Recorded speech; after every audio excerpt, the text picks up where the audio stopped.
Bonjour et bienvenue dans cette nouvelle vidéo et aujourd'hui nous allons préparer ton oral pour le bac de français. C'est parti. Alors tout d'abord, comment on fait pour préparer l'oral? Eh bien pour le préparer correctement, il faut savoir exactement comment va s'organiser ton oral. Le jour J, tu auras 30 minutes pour faire ton brouillon ou un peu plus si jamais tu as un tiers-temps, mais sinon c'est 30 minutes. Et après, tu as un passage qui dure 20 minutes.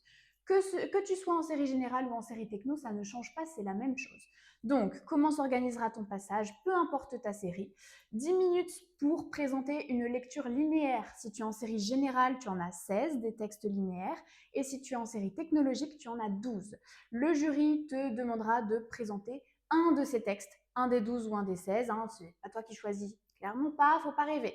Le jury te demandera de passer sur un texte précis que tu devras présenter, introduction, commentaire linéaire, conclusion, en 10 minutes maximum. Attention, il ne faut pas dépasser les 10 minutes. Hein. Si tu fais 13 minutes, ça ne va pas, on te coupera. Bon, si tu fais 10 minutes 10, 10 minutes 15, on ne te coupera pas. Mais attention aussi à ne pas être trop en dessous du temps imparti. Si tu fais 9 minutes 30, 9 minutes 45, bon bah, c'est quasiment 10 minutes. Personne ne te dira rien. Mais si tu fais 5 minutes, 6 minutes, c'est pas bon. C'est pas bon, c'est beaucoup trop bref. Donc tu as 10 minutes pour faire la lecture linéaire. Ensuite, tu auras 2 minutes pour répondre à une question de grammaire. Alors, attention, tu n'auras pas besoin de ces 2 minutes. Hein, c'est pas un temps à tenir. Là, pour le coup, c'est pas le cas. C'est un temps maximum. Sur le bordereau qu'on te donnera avant que tu prépares ton brouillon, tu verras s'inscrire le texte sur lequel tu vas passer à l'oral et la question de grammaire qui portera sur une des phrases de ce texte. Je rappelle que la question de grammaire peut porter sur l'interrogation, la négation, les propositions subordonnées, en particulier les relatives et les circonstancielles. Donc tu as 2 minutes maximum pour répondre à cette question. Ensuite, tu devras passer à la lecture cursive. C'est une épreuve qui dure 8 minutes. 8 minutes parce que tu as 2 à 4 minutes de prise de parole en continu. Alors ça, la bonne nouvelle, c'est pas de durée précise de prise de parole imposée. Donc ta prise de parole en continu qui présente ta lecture cursive, elle peut durer 2 minutes 30, 3 minutes, 4 minutes.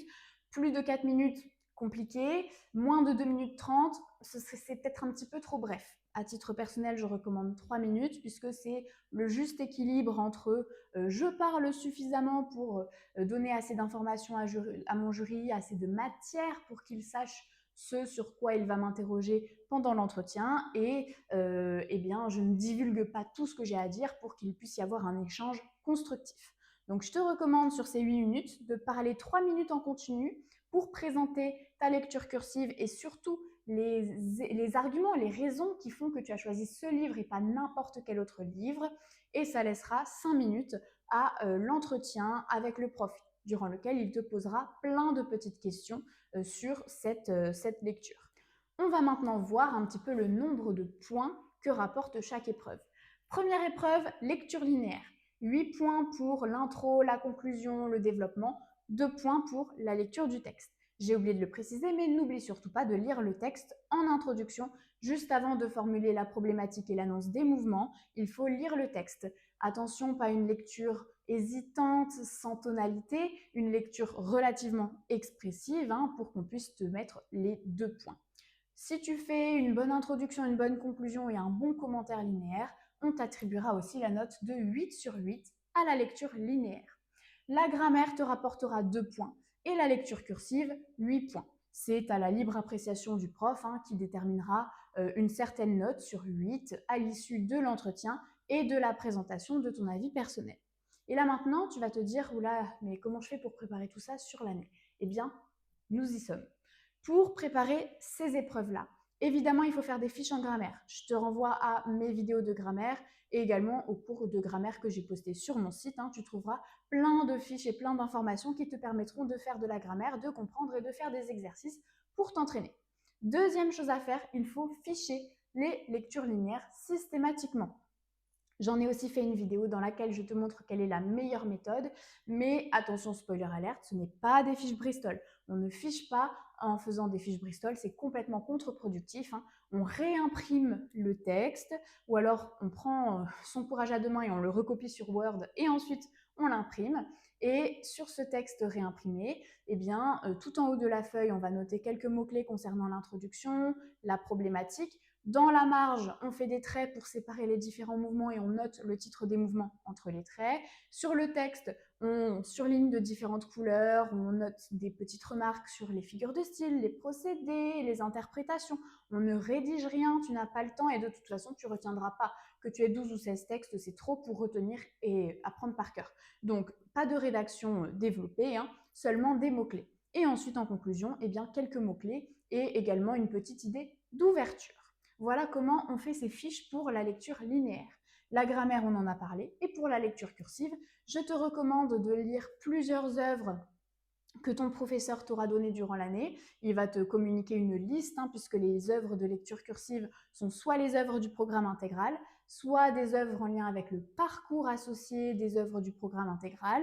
Je ne te recommande pas nécessairement de prendre une œuvre du programme intégral parce que ça donne l'impression à ton jury que tu n'as pas particulièrement bossé, puisque tu as choisi la facilité, prendre une œuvre que tu as étudiée et lue en classe. Deuxième chose, le jury s'attend à ce que tu la connaisses sur le bout des doigts, parce que comme tu l'auras travaillé en classe, il sait que du coup, tu as développé une compréhension et une connaissance de l'œuvre qui est très fine, et donc il ne laissera absolument rien passer. Et troisième raison, eh bien, c'est très dur de passer de l'analyse à la vie personnelle. La difficulté de l'entretien, c'est que tu ne dois pas faire des analyses vues en classe ou même des analyses trouvées sur Internet ou dans un livre ou que sais-je. Tu dois présenter les raisons qui font que toi, tu as aimé ce livre et tu as choisi ce livre. Ces arguments, ça peut être en lien avec le thème abordé, un personnage qui t'a marqué, un passage qui t'a particulièrement ému, fait réfléchir, intéressé, etc. Donc ce ne sont pas des arguments reliés à une analyse de l'œuvre et c'est difficile de se détacher de l'analyse quand on a fait l'analyse. Donc voilà pourquoi je recommande de prendre une autre œuvre qu'une œuvre intégrale du programme. Donc, lis plusieurs œuvres parmi celles que ton prof te suggère, choisis celle qui te plaît le plus et trouve 3 arguments qui font que tu as choisi cette œuvre plutôt qu'une autre.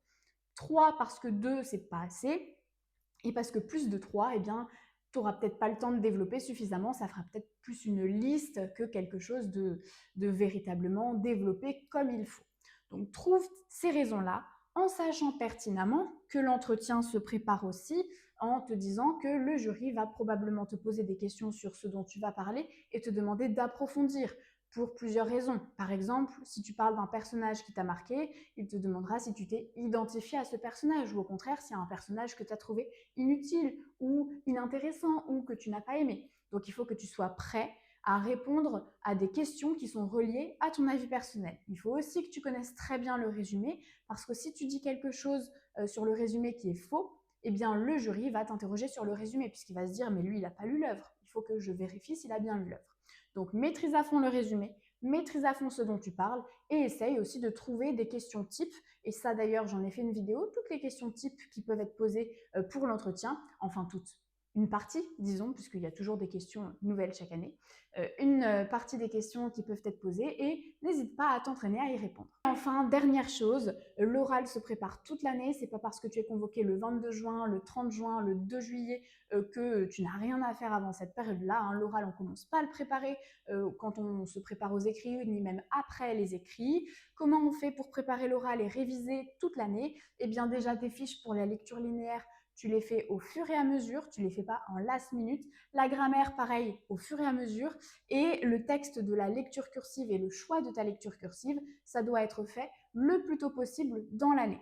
N'hésite pas à relire tes fiches de lecture linéaire régulièrement. Par exemple, tu te bloques 2 fois 30 minutes ou 2 fois 45 minutes par semaine ou 3 fois 30 minutes par semaine et tu relis tes fiches de lecture linéaire durant ces créneaux-là en changeant systématiquement de fiche pour varier un petit peu et tu verras que tu vas arriver en juin et en fait tu n'auras rien à réviser presque puisque tu connaîtras déjà tes lectures linéaires par cœur.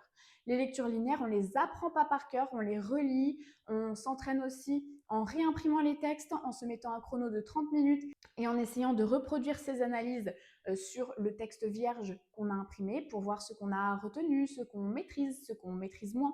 Et après, on compare le brouillon du texte réimprimé avec la fiche que tu as faite.